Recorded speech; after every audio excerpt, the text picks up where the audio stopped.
Hazak u'baruch. Good morning to everyone. Be'ezrat Hashem, Mincha is going to be 7:15. Please be on time. In Halachot Muktze, we were discussing basis ledavar asur. Something is a base for something that is prohibited. It only works in one direction. If you take an object that is prohibited, you put it on something that is permitted, then we say that the object underneath becomes a basis for that which is asur. But vice versa, if you have an object that is mutar, that is permitted, and you put it on top of an object that is prohibited, or side by side, it does not become, the permitted object does not become a basis. It is what is on top, and therefore it is not a basis, actually being supported by the thing that's muktze. So give an example.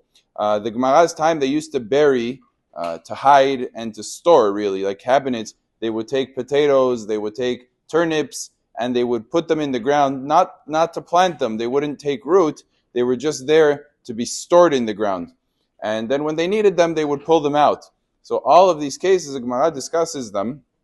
If you take an edible food and you put it in the ground itself, the dirt itself is muktze. But the food is not muktze.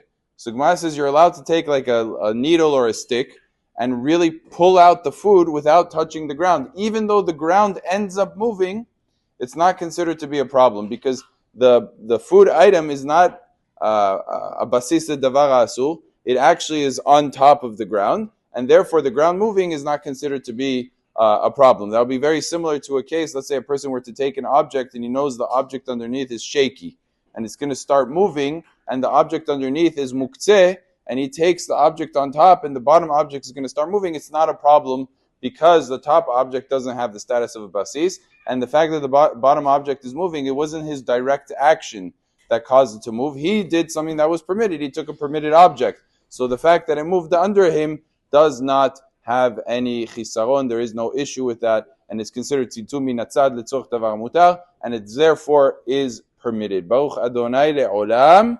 Amen ve'amen.